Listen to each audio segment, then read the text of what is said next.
ناظرین اب رخ کرتے ہیں اٹک کی طرف، جہاں سے ہمارے district bureau chief Altaf Tahir کی خصوصی رپورٹ کے مطابق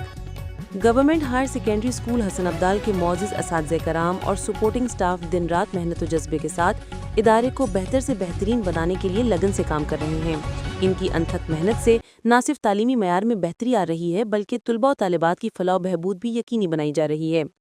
وزیر اعلیٰ پنجاب محترمہ مریم نواز کے حسن عبدال کے دورے کے موقع پر chief executive officer district education authority Attock doctor Muhammad Azhar,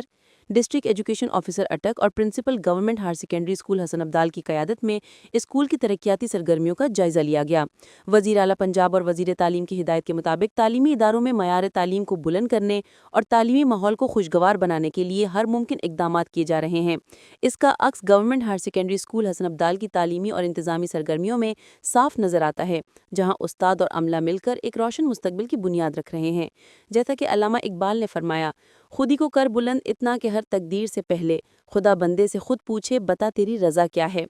اساتذہ کی یہ لگن اور وزیر اعلیٰ پنجاب محترمہ مریم نواز کی رہنمائی سے یہ ادارہ تعلیمی میدان میں نمایاں مقام حاصل کر رہا ہے۔ انتظامیہ کی کوشش ہے کہ ہر طالب علم کو معیاری تعلیم، جدید سہولیات اور ہنرمندی کے مواقع فراہم کیے جائیں تاکہ وہ زندگی کے ہر میدان میں کامیابی حاصل کر سکیں۔